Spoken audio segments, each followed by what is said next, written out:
우리는 어제 역대하 34장을 봤습니다.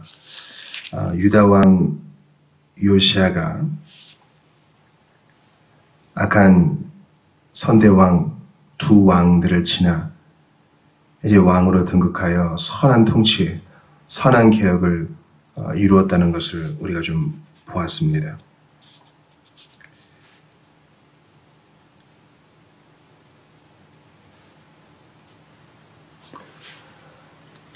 그의 개혁은요, 아주 확실하게 우상을 근절하는 것이었죠.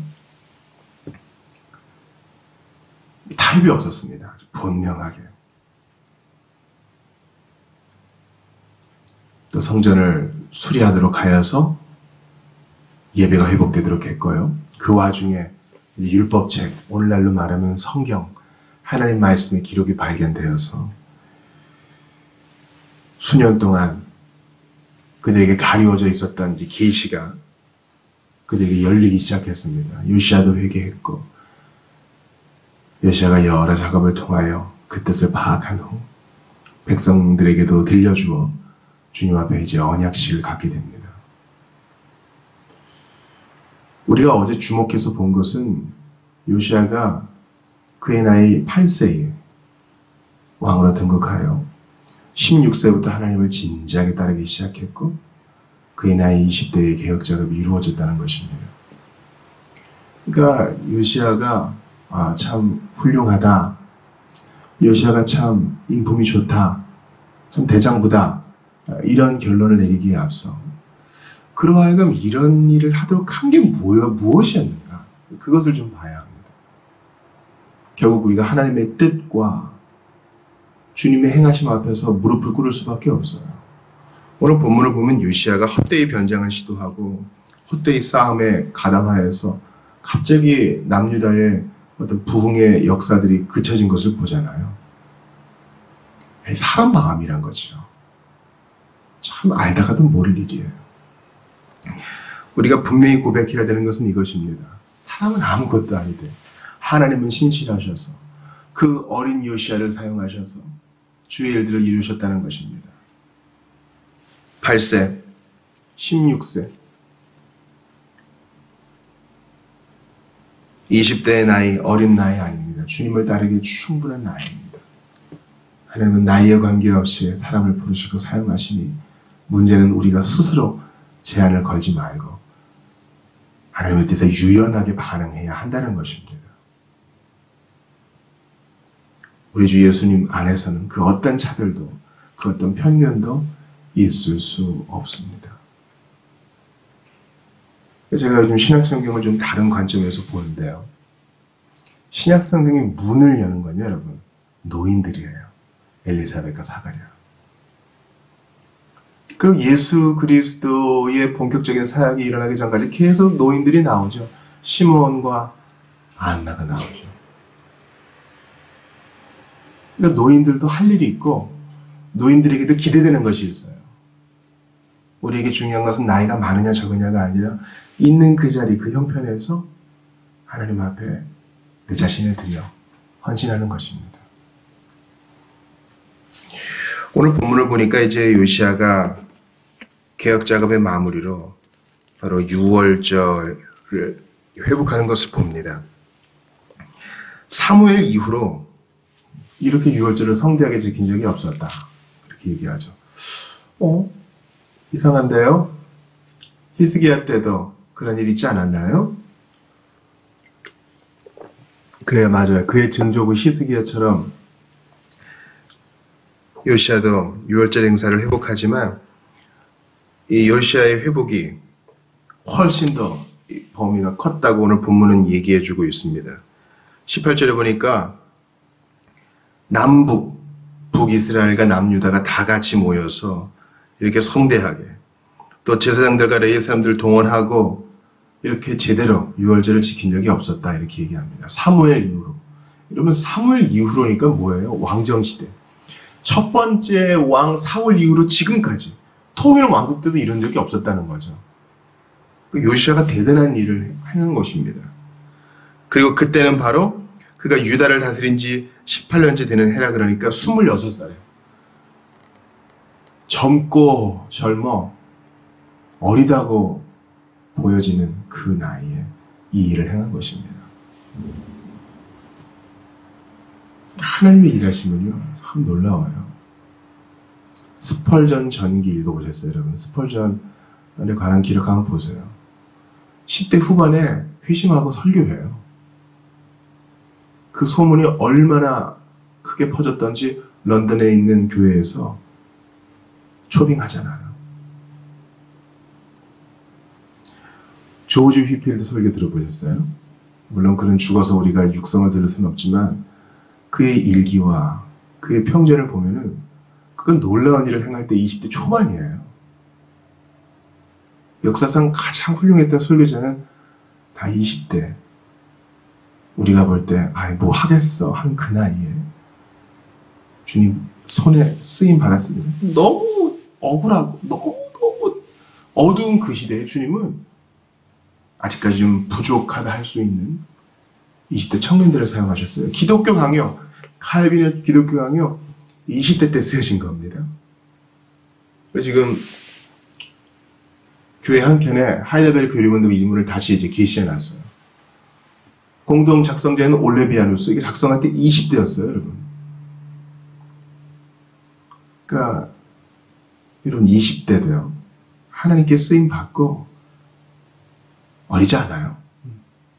그래서 당회에서 청년들을 가담시키고 그들의 의견에 귀를 여는 교회들이 많지 않습니까?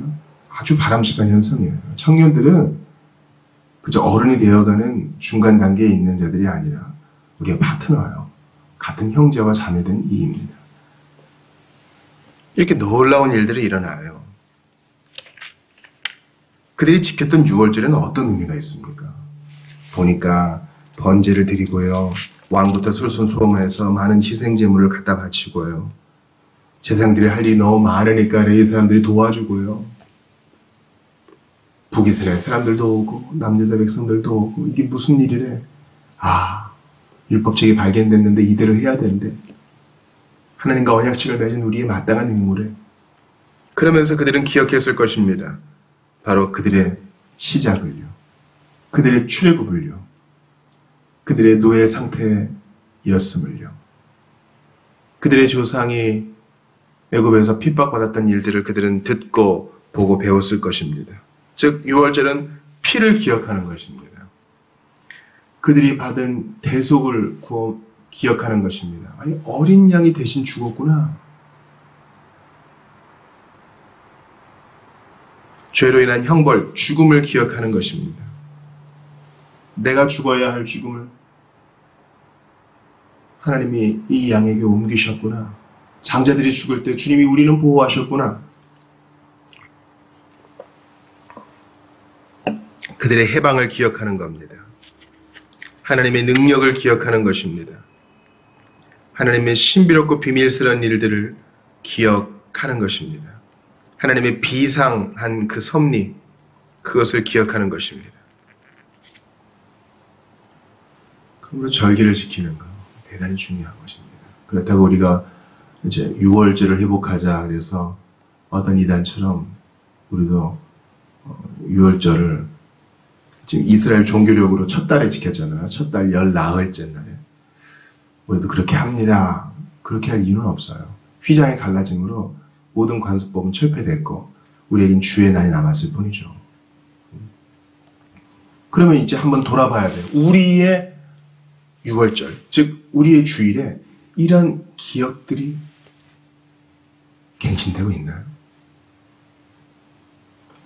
이 본문에 보니까 왕 요시아부터 하나님 앞에 모인 백성들을 위하여 신하들도 먼저 솔선수범해요. 이것은 오늘날 어떻게 적용될 수 있어요?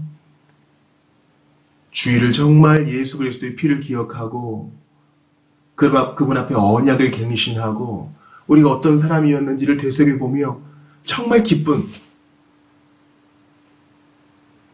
절기를 지키기 위해서는요. 먼저 직분자들부터 모범을 보여야 돼요. 교역자도 마땅히 본을 보이고 희생하고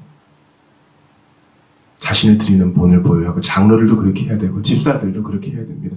모든 성도들이 다 그렇게 해야 되죠. 특별히 직분자들이요.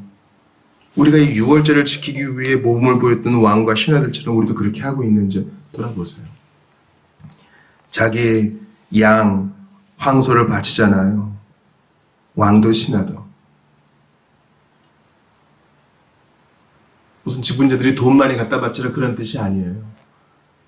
주일을 위해 기도를 준비하고 우리 성도들을 챙기고 예배에 이제 앞으로 우리 성도들이 많이 참여하게 할 거거든요. 공동기도에도 좀 참여하고 성경 봉독에도 좀 참여하고 그것을 위해 준비하고요. 내가 맡은 봉사를 위해서 잘 준비하고 내가 드릴 예물을 또 잘 준비하고 내가 돌아봐야 될 지체들을 위해 반찬도 좀 담아놓고 선물도 준비하고 손편지도 좀 쓰고요.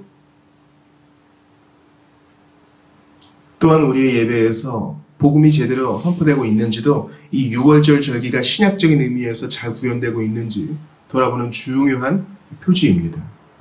왜냐하면 유월절은 피를 기억하는 절기잖아요. 피.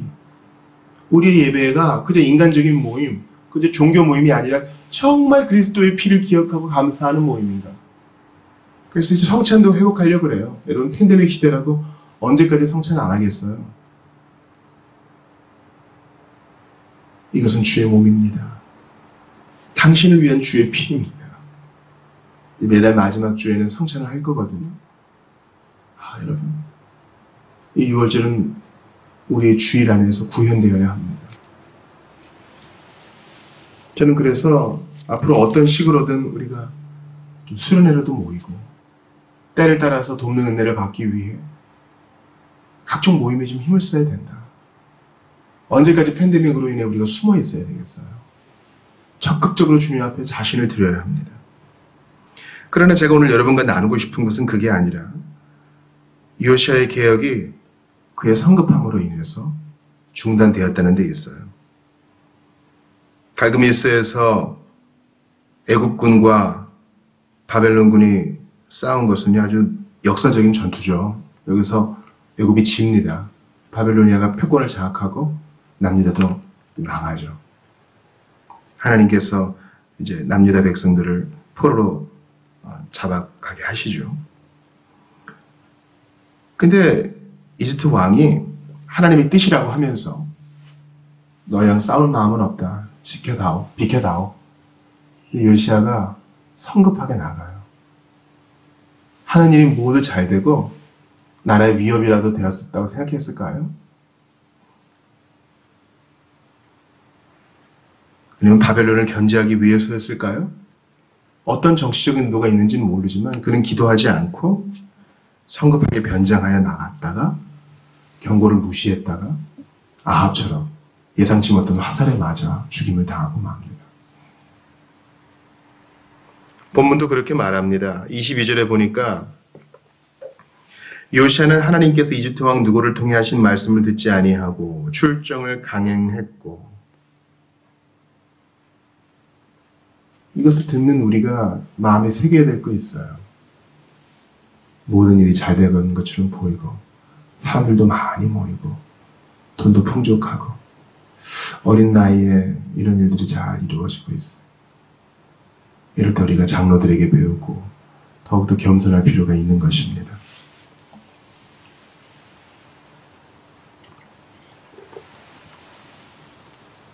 그를 말리는 사람이 주변에 왜 없었을까요? 그는 들을 준비가 되어 있지 않았습니다. 변장까지 했어요. 이 말은 뭐예요? 아합과 여호사밧이 함께 공조하여 전투했을 때 아합이 변장했던 것처럼. 그렇죠?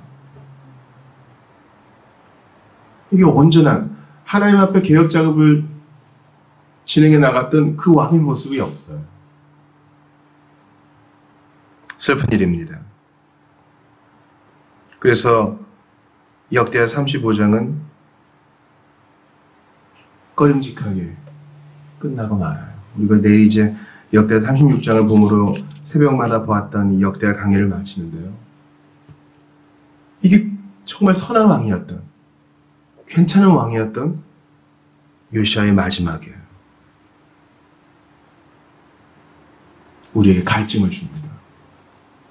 대선 기간이에요, 여러분.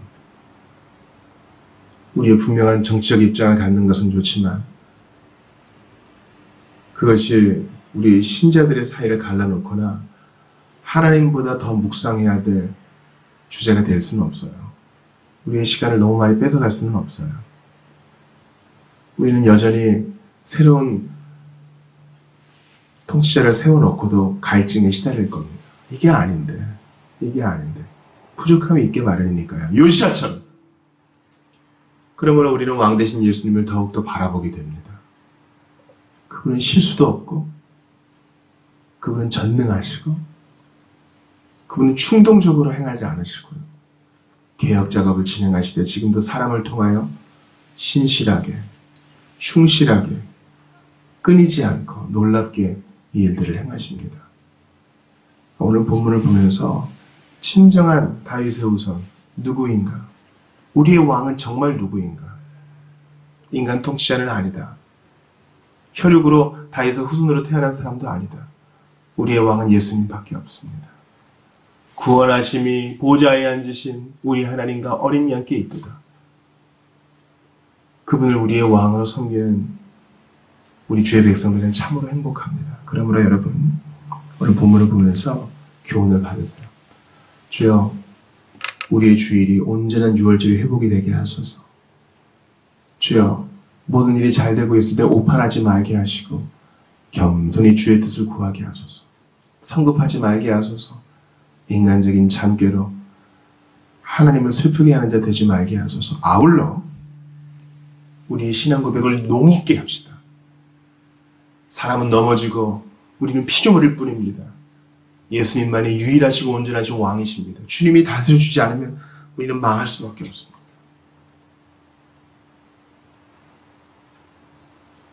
우리의 교회를 주께 올려드리며 우리 자신과 가정을 주께 올려드리며 겸손히 왕 대신 예수님을 따르는 그분 앞에 부복하여 복종하는 우리 모두가 되실 수 있기를 주의 이름으로 축원합니다.